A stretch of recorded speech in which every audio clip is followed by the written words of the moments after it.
Welcome to the Del Walmsley Radio Show. Del challenges the status quo, questions everything, and empowers you to return to your core beliefs to make your life better. If you're ready to hear the truth and get your roadmap to the lifestyle you really want, the next hour will change your life. And now, your host, self-made millionaire, national award-winning investor of the year, CEO and founder of Lifestyles Unlimited, Del Walmsley. Welcome to the Del Walmsley Radio Show, where the hype ends and the help begins. My name is Al Gordon, proudly sitting in for Del. And today is another episode of Tell Del Tuesday. This is an opportunity for us to bring successful Lifestyles Unlimited members onto the show so that you can understand that the things that we do at Lifestyles Unlimited are designed to help you change your life. And when I say change your life, what I'm talking about is changing it from what you have been doing or what you're currently doing for employment and for retirement and, the things that society said you have to do. I mean, these are the things that society told me I had to do too. And then along the way, I found Lifestyles Unlimited and I joined, became a member. And I'll tell you what, by doing the things that Lifestyles Unlimited teaches, you can make a significant difference in your life to the point where you can change the direction that your life is going. And you can get off of society's roller coaster and get onto a more level playing field and start evening the deck, so to speak, for your own life. And on today's show, I've got some very special guests.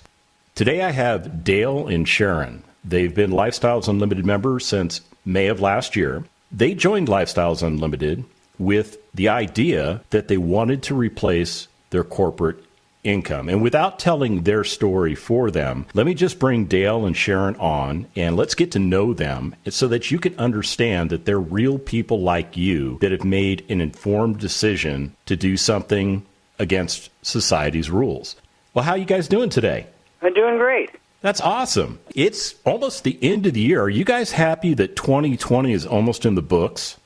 Well, in some ways, yes. In some ways, no. As I tell Sherry every day, I would like to have more houses. That's a good goal. And from what I can tell, you've already got a good start on that. So let's get into your story. Let's find out who you guys are, what you were doing for life prior to becoming members of Lifestyles Unlimited, and tell us about what you were doing for retirement planning. Okay. Well, I'll start and I'll let Sherry finish up. So I was a fleet coordinator for a natural gas pipeline company that's based throughout the United States, and it was a 9 to 10 hour days. I was putting money in faithfully in my 401k and building up my retirement, as all people do typically in the corporate world. So that's what I was doing up until the point where some things happened. So I've been with the company for 32 years, and in November of 2019, they decided that they wanted to downsize, and so they laid me off. So I'll let Sharon put in her part what she's been doing. Yes. So I'm in education. I'm a manager in a school district, and we do have a retirement account with the state of Texas. So that was my retirement, is with the Texas Teachers Retirement System. Yeah, I'm just kind of sitting back, and I'm trying to put myself into your shoes, Dale. And, I mean, after giving 32 years of your life, and I'm assuming loyalty also, to a organization, they just kind of said, you know what, it's not going to work out anymore, and they just kind of pushed you to the side? Well, I wouldn't say pushed me to the side. There was some other reorganizations where other people were laid off at the same time, but, you have loyalty, and it was extreme loyalty. Sharon would attest that I would answer calls on the weekends and after hours because there was parts of it as being a person who's in charge of trucks for the vehicles for a company that you just have to be ready to answer sometimes at any time, sometimes even on vacation. So it wasn't personal, I think. It was just a business decision that they decided to make, and there was other people that were also asked to take retirement or get laid off at the same time as well. How many different employers had you worked for before you joined that organization? Well, actually only about two. And going way back, it's like, in my 20s I was at a movie theater as manager, and I moved to Texas in the 80s. And then I worked for a oil parts and service company when I was getting my college education as a mail clerk for about 3 years. So, but the majority of my time in business was always at the same company. Wow. So how did it make you feel when they made that decision for you to be laid off? Well, it was kind of a double-edged sword. In one sense, it's like, a sense of what was I going to do next? And the other part was, well, maybe this is really an answer to prayer, and that's where Sharon comes in. Sharon says, this is what we've been asking for. It's opportunities and situations to be able to do something different. And we'd been wanting to get into, real estate for quite a while. So this was just sort of a way to get that process to come together. And if I could interject. Oh, yeah. So we had been praying for time and to do real estate, but since we were both working 10 and 12-hour days, it was really difficult. But when Dale got laid off, it really was an answer to prayer because all of a sudden we had time, and he had access to his 401k, and so that's what he started doing was real estate. Now, you'd already made the decision to become members of Lifestyles Unlimited before this event occurred, correct? That's correct. So to give just a little bit of history behind our story is that we were at the financial freedom level for a while, and we used that to take my former residence and use, all of the Del Walmsley Lifestyles Unlimited process to keep that up, and that house has been running seamlessly for the most part for several years. I actually probably hung on to it a little too long. But so in May, just things were getting closer to my age and the retirement, and it was sort of the writing on the wall could possibly be out there. Just didn't know it was going to be as soon as it was. So that's when we made the change to do the challenge member in 2019. So, but it's still doing the education, going through the process. But again, the hours were just not conducive to try and go look at houses or try and do the process. And so in November, when it finally happened, it seemed like that, like as Sharon said, that was the answer for prayer. So I started pushing more towards the education, and then come December 6th of 2019, I would answer to one of the blasts on one of the real estate things, and I went down to Texas City, and it just looked like the right place, the right time. And fortunately, nobody else showed up because it was 1 o'clock on a weekday afternoon. So the Lifestyles agent said, you need to buy this. This is really a good deal. The numbers work. Everything works properly. And I said, okay, I don't really quite understand as much as I should, have the numbers working. So I went ahead and purchased it. Fast forward a week later, maybe not even 2 weeks later, same agent called, put a blast out and said, hey, there's another house up in Spring, and this house is really good too as well. And he said, you ought to grab this one. So I thought, well, I've already jumped into the pool. I might as well go 2 feet in, and so we did. And so I was rehabbing two houses at the same time with a general contractor at each, and the situation, the circumstances just worked. We're following the Lifestyles model, and they just did what they were supposed to do in less than 2 months. Actually, by the time the expo came around, we actually had both houses closing at the same time, and we had renters. Wow. I mean, talk about out of the frying pan and into the fire. You not only took down one property, you went ahead and took two properties down as your initial entryway into real estate investing, and that's pretty cool. That is actually a very cool result. How did it make you feel? Well, it just kind of, put some wind back in my sails, just made me feel like, hey, as my wife Sharon would say many a times, she says you took the experience and knowledge that you had from the business sense and you put it into our real estate business. So as Dell would probably say, and if he was listening, whatever, probably his ears are ringing, is this was sort of like the first aha moment. That is a great aha moment. Hey, we're getting ready to go to break, and when we come back from the break, we're going to talk about how they managed to get all that done. Stick around.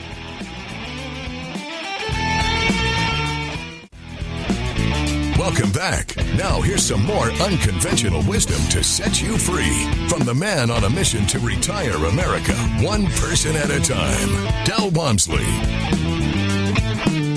No, it's not Del Walmsley today. It's Al Gordon sitting in for Del Walmsley. and proudly doing so. And on today's show, I have Dale and Sharon. They're Lifestyles Unlimited members, and they've been members for about a little over a year and a half, and they have been doing the things that they needed to do in order to change what they were doing for retirement. And we're going to get into that in this segment. We're going to talk a little bit about, why the transition. So let's just do that now. Why the full court press into real estate investing, even though you had been previously laid off not too far after joining?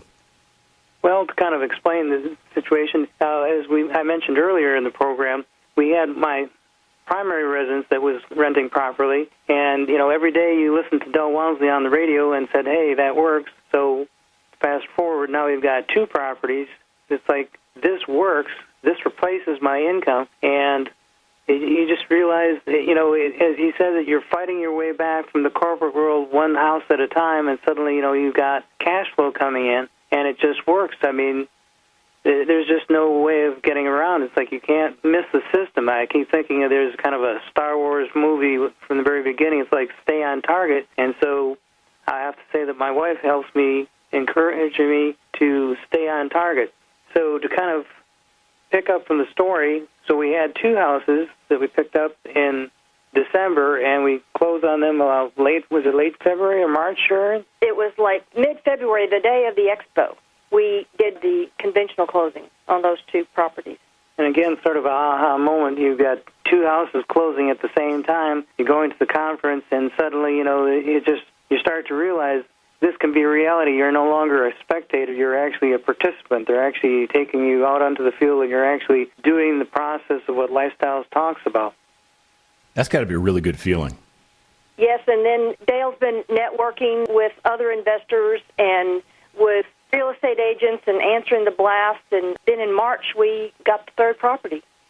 Wow. Let's talk a little bit about those first 2 properties that you were doing simultaneously. Now, I'll be the first one to say up front, we don't normally recommend our members jump into multiple properties, especially on their first go-round, but apparently that didn't bother you, Dale. You jumped right into 2 properties. So what was it like to build your team and to make sure that everything was happening the way you intended it to happen? Well, as I mentioned before, the Lifestyles model fits the work. So they tell you to make the list and build your team. So it was easy on one of the properties because the one property was just sort of a no-brainer. All it needed was some paint inside, some flooring, but all the other things were all in good condition. The air conditioning was in good condition. The house was in good condition, so that made that part easy. So that one wasn't so hard to monitor. The other one was a little bit more difficult, but again, work experience that I had from my corporate job just said that somebody has done this before. And so talked to my mentor and said, hey, this is going on, that's going on. She says, well, you need to make adjustments here or there.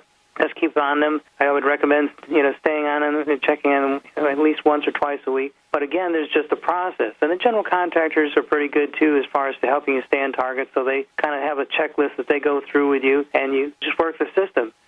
So that first house, tell me about what it was like when you first visited that house. Now, is this the one that just needed some paint, or is this the one that needed a little more TLC?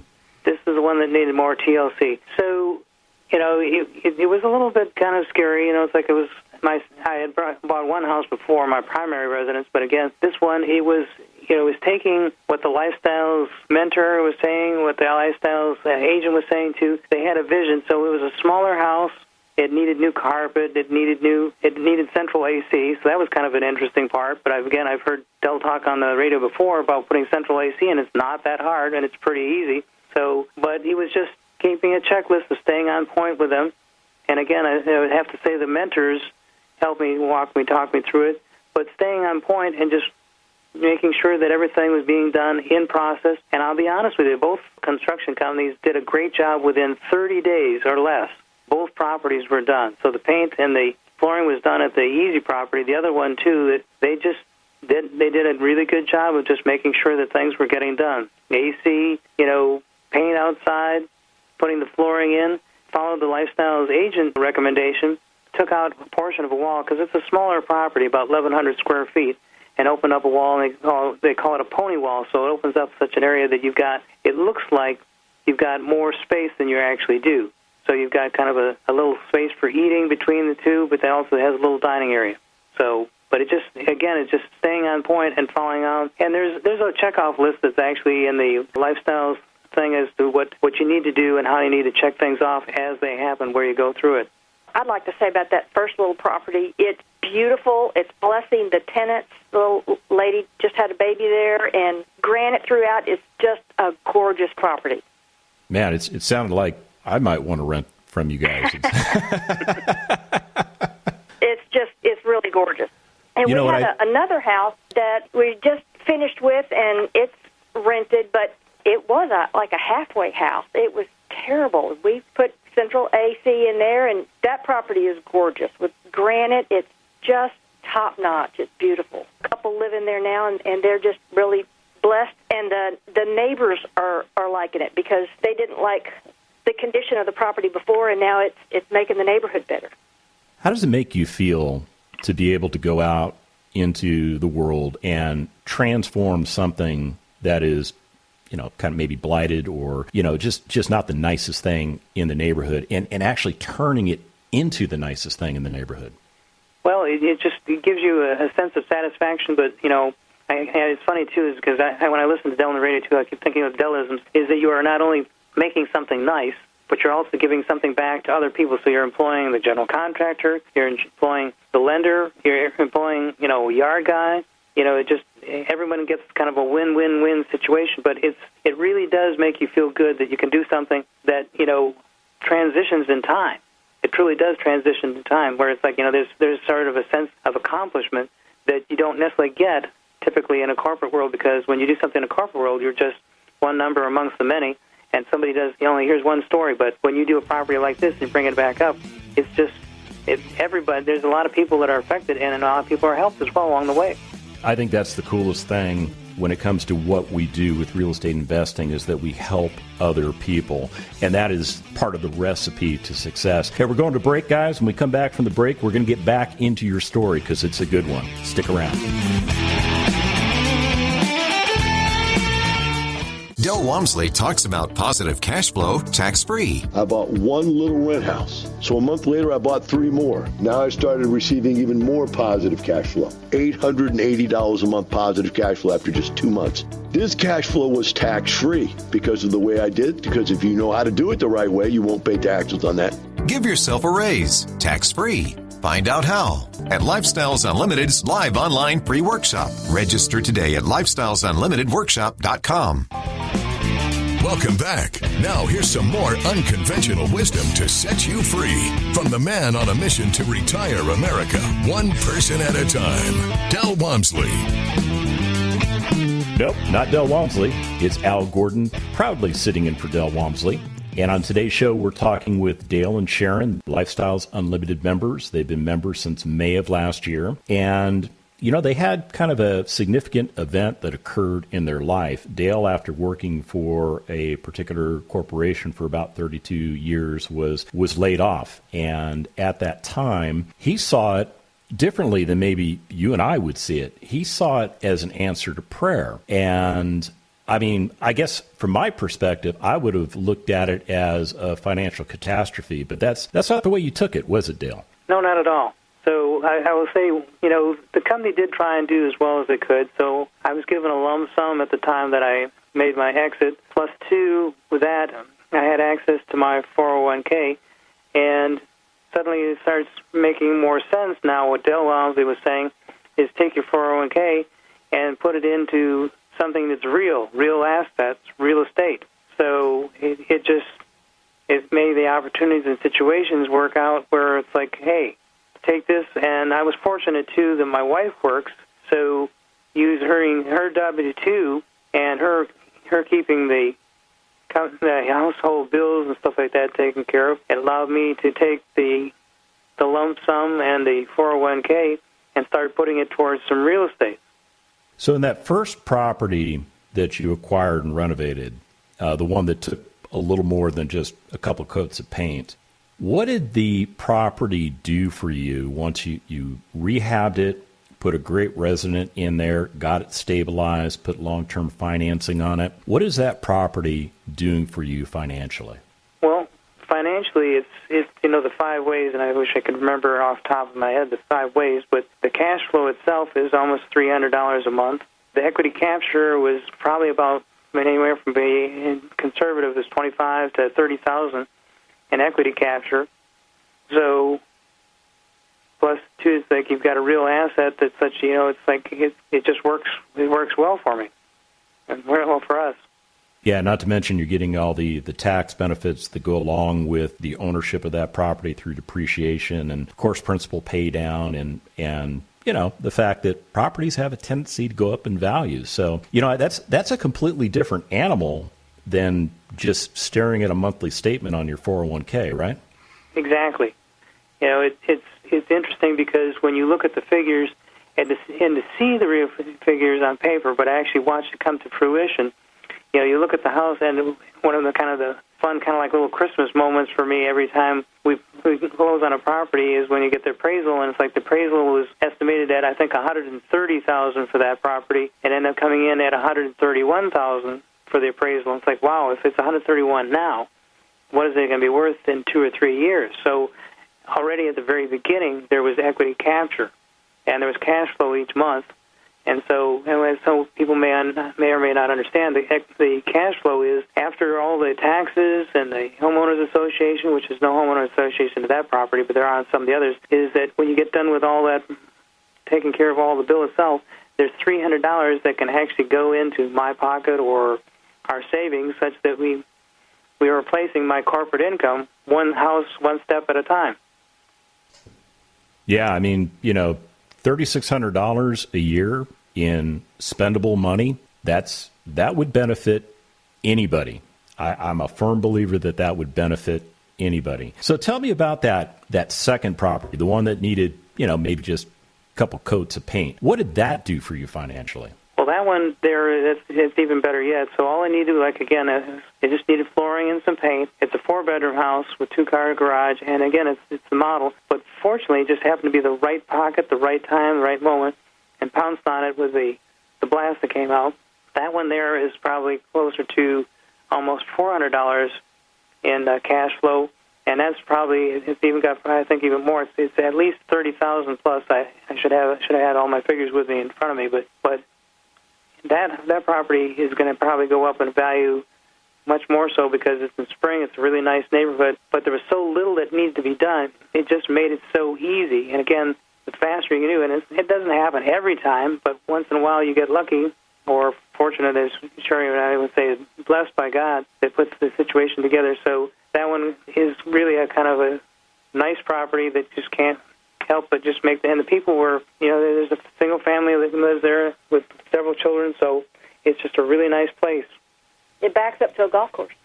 Oh, man. I'm just kind of sitting here and I'm doodling with the numbers, and just with those 2 properties, you created $8,400 in cash flow for your family, spendable money, and you captured equity of about $60,000. That's wealth. I mean, that goes right on your balance sheet as retained equity. How did that make you feel?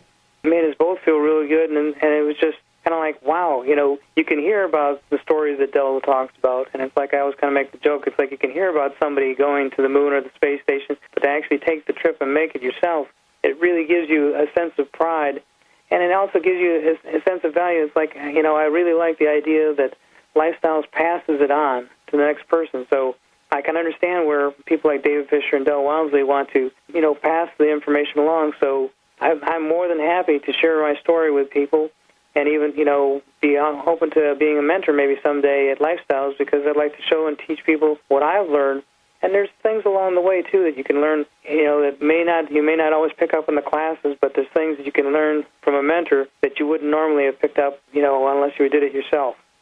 I agree with you 100% there. Well, okay, maybe not on the I'm going to be a mentor part, because I'm not interested in doing that. But, hey, I'm glad you are, because we need quality people like you helping the quality members in our organization. I mean, that's just part of the symbiotic relationship that works so well for all of us. Here's a question for you with regards to those first two properties. From the time that you made the decision that you were going to buy them to the time that you actually executed your leases, what was the time in between? How much time did you spend on that property? I mean, actual hours, clock hours that I spent on the properties? That, and from start to finish, how many calendar days did it take you to actually get those things completed and ready to go? Well, I was probably a little bit more on site than I needed to be, but I would say it's like anywhere from 2 to 3 days a week, but maybe 5 to 10 hours tops, and maybe it was just because I was still looking at making sure that the figures were working, that the contractor's money was working properly. But I wouldn't say more than 5 to 10 hours a week, and I probably could have done less. Probably you won't really need to spend more than 2 or 6 hours a week, even in the process of rehab. And then even after that, then there's only maybe a couple hours a month, if that. So how long did it take to actually transform those properties? Well, I was fortunate. It only took about 30-some days for the major rehab. The other one, probably a little less, was maybe 20 to 30 days, but within 30 days, both properties were finished, and before they even got completely finished, I would say probably a week before they were finished, we had renters already lined up for them. Of course, that was pre-COVID. Boy, you said a dirty word there, COVID, but that's all right. We're going to let it slide. I don't think we'll get fined by the FCC for that one, but I told you the jokes are terrible. I had told them that at the break. You folks on the air didn't hear that. Anyhow, I think that's pretty cool, the fact that you were able to transition two properties in less than 30 days by following the map that Lifestyles Unlimited taught you. And then you created wonderful places for great people to live. What was the feedback that you received from the people that looked at the property that wanted to rent it from you? Everyone who looked at it said they really liked it. In fact, the only thing I think that kind of narrowed it down was just to get in maybe the process of credit and what their income was, but they just said, wow, they couldn't even believe that it was just such a nice place. I mean, it looks good on the outside, but it looks really nice on the inside. So I did something a little different on the one property where, like I said, we did a pony wall, but granite countertops, brand new AC and heating systems, new dishwasher, new stove. I mean, it's just following the model of David Fisher. It's like, the agreeable gray paint walls, the vinyl planking. So, something spills on the floor except in the bedrooms. On that particular property, we put carpet in the bedrooms, but now we've even transitioned to doing... Hold that thought, Dale. We're going to break. When we come back, we'll get back into the numbers. My friends, how many of you out there right now believe you have a plan? I followed the conventional plan for years, and then the conventional plan blew up in my face. I wonder how many of you can relate to that exact same thing.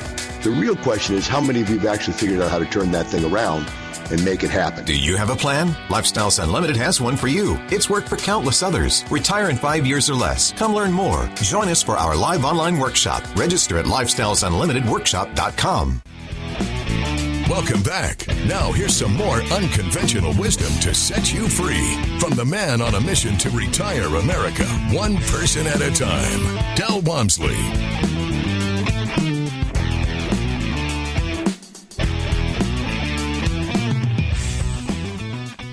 Welcome back to the Del Walmsley Radio Show, where the hype ends and the help begins. My name is Al Gordon, proudly sitting in for Del Walmsley. And on today's show, we have Dale and Sharon. They're members of Lifestyles Unlimited, and they have been doing the things that we teach our members to do at Lifestyles Unlimited, which is to go forth, invest in real estate assets that have the ability to pay you 5 different ways. And in the last segment, we were talking about just the first 2 deals that Dale and Sharon did. And, they got some really great results. Not only are they bringing in $8,400 a year in passive income, and by the way, most of that is probably offset by the fact that the tax code allows us to depreciate those assets. So, when the dust all settles, if they're paying any taxes on that money, it's very little. But in addition to that, they captured $60,000 worth of equity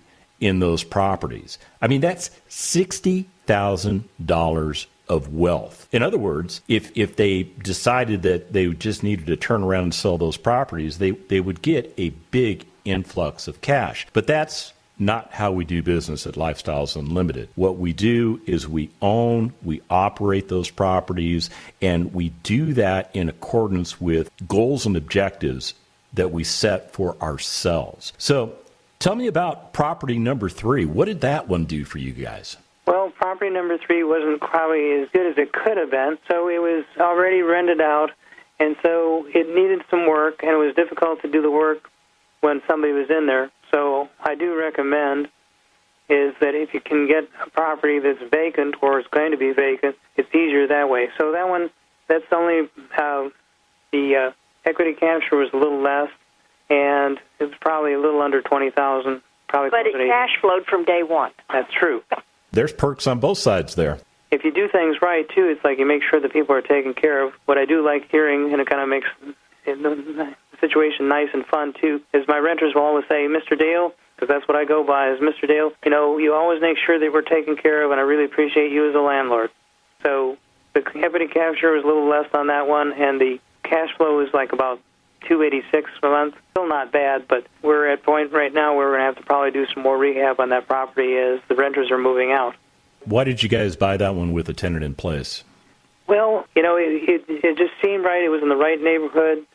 The numbers seemed to work, and it just seemed, it's like, you can't stop. You got to keep moving forward. So even if you don't get as much equity capture and you get the cash flow, it's still, if the numbers work, you're still improving your cash situation. So it's like the cash flow was enough to make it worthwhile, plus 2, even if there's some equity capture, still made it work. So even if the numbers are a little bit low, you eventually still will get a good return on your money. So when that resident moves out, what's the game plan with that property? Well, the game plan is always to fix everything, as David Fisher and Dell would say, but also, too, it's like, because of the neighborhood, I don't think it's going to last long, but again, fresh paint, fresh flooring, and there's not a lot of repairs that need to be done, but again, still, it's like, it's good to have everything fixed. So that was probably the one thing that was just a little bit off, is that there was a couple things that need to be fixed between the time that we bought it, even between now. So we had a leaky toilet the other day. But again, if you make sure you take care of your renters will take care of you and make sure that they're paying on time, even through this pandemic. Yeah, I think the neatest thing about real estate investing is that real estate is so forgiving. You can make a little tiny mistake, which, that might be considered a little tiny mistake, but you're going to do fine regardless. So tell me about the next property that you acquired. Well, again, the next property was, this one was a really nicer property. So that one there, the cash flow on that, again, it was needing paint, needed a roof, needed some new flooring. But because of the area it was in, the cash flow on that one is at least 400 plus. It could be even more, as high as like 450. And again, that one rented before we were almost finished with it. In fact, probably the work, it only took about 35, 40 days tops for that one. Before that one was finished completely, we had a renter for that one as well. So that one, probably, again, another 30,000 plus equity capture plus 400 cash flow. So we were at least a fourth of our way, if not a little bit further than that, to replacing my corporate income. That's got to be a really good feeling. It does make you feel better. It's like, it helps you sleep better at night. So how many properties are you up to so far? Well, including the primary residence that we had when we first got married, we're up to 7 properties now. 7 rental properties. 7 rental properties, single family. Wow. 7 rental properties. I mean, that is a very, very excellent result. So we've purchased 6 this year, and we're hoping to close 3 of them with a conventional soon. So you've got a couple that are still in the works. Right. So even though they're still in the hard money, even before they're finished or just about the same time they were finished, the last 3 are already rented, and we've got cash flow coming in for that. But as Sharon was saying, that we're going from the hard money loan to the conventional loan. And how difficult is that process for you? Well, most of the time I would say it was very seamless. These last 3 seem to be a little bit more challenged, and some would say that, there's other processes or things that happen because of it. But still, even with that, even if they're in the hard money, they're still flowing cash somewhat. But when all is finished, there's probably going to be another $700 or $800 cash flow with those last 3 properties. So we're well into like almost $2,800 worth of cash flow per month with all properties. Wow. $2,800 per month in cash flow, spendable cash that you can use anywhere you choose to. That is a great result. Hey, we're at the end of the show, guys. I want to appreciate you being on the show. And remember, it's not the money, it's the lifestyle. The Lifestyles Unlimited Real Estate Investor Radio Show is for entertainment purposes only. Please consult a professional regarding your personal investment needs. Nothing presented on the Lifestyles Unlimited Real Estate Investor Radio Show constitutes an endorsement, recommendation, offer, or solicitation to buy or sell any product or security.